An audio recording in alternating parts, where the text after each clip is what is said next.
There's some questions about the UPass and why it's mandatory, or some discussion about that, but I think we can deal with that after. Let's take here.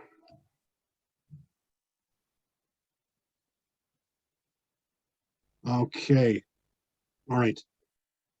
Okay, it looks like that's dealt with. So we'll move on to Gergender. President's report. Thanks, John. Hi, everyone. I'm Gergender and I'm the president at University of Regina Students Union for this year. It has been an honor to be elected by you in the last general election in order to serve you all as the president of your students union. I feel really accomplished to be able to receive this opportunity, as it was something that my father asked me to do before he left this world. And I thanks every one of you for it. The year has been very much challenging for all of us due to COVID-19, but your students union has been working tirelessly for helping you in every way possible. We are always giving our utmost attention to the priorities of the students' concerns that we are hearing each and every day, whether in any hour of the day. A complete transition to remote learning and closure of campus made it very hard for all of us to engage with you, but still we had our offices open from the start of the pandemic. And that is why I really thank our administration and our administrative coordinator, Chloe Killin, to serve as the frontline hero of our organization. Looking over to financial instability created by pandemic, we did lobby for the financial concerns several times to the administration in several meetings. Instead of an increased tuition fee this year, like of many other post-secondary education institutions, we got an estimated reduction of $188 of one semester. Many of our members availed emergency bursary fund maximum amount rather than as compared to the previous years, and we continue to expand it over this year to assist more students. At the beginning of the pandemic, we offered free grocery cards to hundreds of students who were facing financial problems. Still, we are helping them in each and every way. Coming over to the UPass, when we were in the situation when we were unable to provide a UPass to students because of the online transition of the classes, we did provide a $28 subsidy to every student from our annual budget, and we are providing it for this semester too. But hopefully we are going to come up with a good news for winter semester. Rather than having a UPass, we'll be having a different option with the city of Regina that will be very much cheaper to students. While concerned about the health of our members, URSU Executives began Coffee with Executives program, which was aimed to interact with students more in this isolated environment. This year, there has been a significant amount of improvement in relation with the university administration and URSU. On August 17th, we had a joint town hall with the university administration, and it resulted in having the complete entire executive team of university in our town hall to address the students' concerns directly.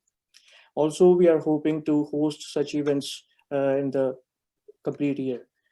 From this year, URSU executives will also have bi-monthly meetings with the university administration to discuss the ongoing challenges and developments and to update them with the situation that students are facing. I'm also glad to tell you that we are now part of different committees dealing with the academic success of students resulted from COVID-19, and URSU did lobby to be the part of those committees a lot. Recently, while having a motive to encourage our members to vote in the provincial election with the partnership of Future Majority and University of Saskatchewan Students Union, we organized Provincial Election Forum on 19th October that witnessed a strong debate between the leaders of our two major parties of Saskatchewan.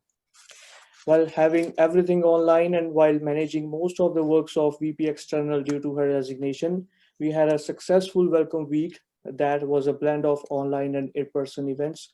Again, our management, our staff, and all the members of the union did worked hard to make it successful. Our drive-in movie night at the Connexus Art Center was a major success of the summer bash events of drive-in movies. With our leadership, URSU joined Migrants' Rights, a non-profit organization, to host Status for All rally on 23rd August to demand our federal government to help all the sectors of our country, including international students that faces a lot of problems and have faced a significant amount of problems during the pandemic, while contributing in its economy and in the development of the universities and its structure. I'm also pleased to inform you that with our initiative of open education resources to provide students with financial stability, this year university has created a list of zero-cost material courses, which will be a relief for students to choose courses. The list will be provided to all on the UR self-service, and it will be handed over. It will be shouted out to all the professors that do not charge for any external resources that cost students money. And we look forward to support and work on this initiative to provide students an affordable education. We also changed our health and dental plan service provider effective this fall 2020. Now our new service provider is Caliban. It's providing its services in various countries. So during the pandemic, when students are studying from their home countries, they are able to get those services from the Caliban.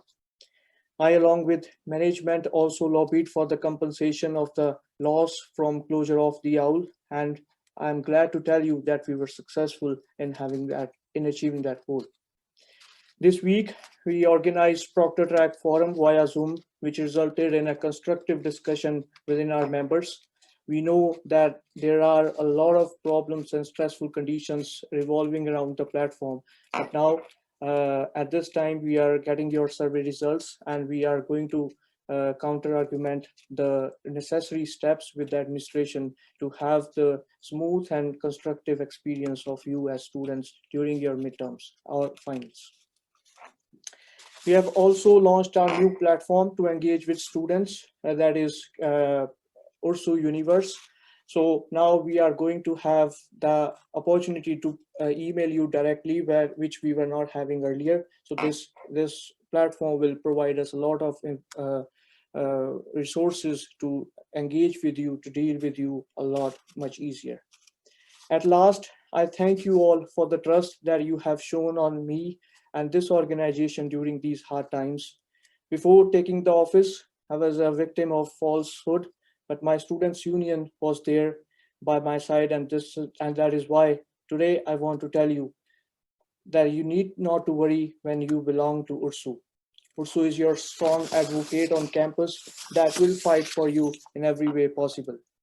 Moving further, I know that the time is really different for all of you, but I want to assure you that I will continue to provide the best of my capability to all of you.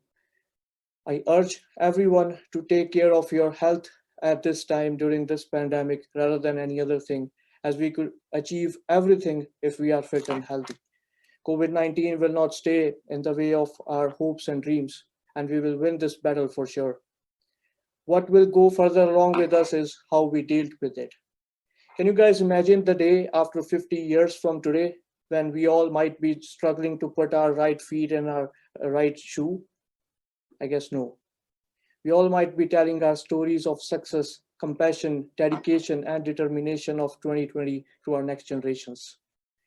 And I assure you all that URSU will continue to find different ways to help students in the future, and there will be a lot more to say from the rest of my term during the end. I want to urge you all again, don't be afraid of reaching to us. Instead, ask us how better we can serve you. Engage with your students' union. It is yours and only yours. Thank you.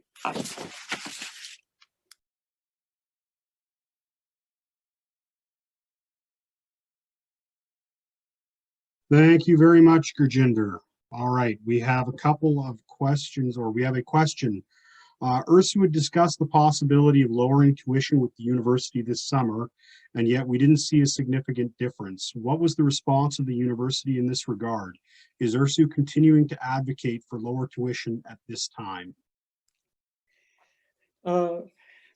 we have, as I said, we have lobbied the university a lot with the changing environment of COVID-19 and with the transition to online classes. However, the reasoning that university provides us at this time is that the cost, the functioning cost and the operation cost of the university and its buildings has been increased rather than decreasing. The fans are going more than the normal year because of the humidity cost in the around the buildings because of its closure. But again, yeah, with the change in our provincial government, we are very much ready to lobby with the more funding for next year, for the next academic year, which will be from May, that this new provincial government will give the post-secondary educations more funding rather than continuously urging the university, because the reasoning is always the same, to be very frank, and it is like comparative with all other universities, those are increasing the tuition rather than decreasing. So, so the alternative that is in front of us is lobbying more the provincial government rather than only our administration.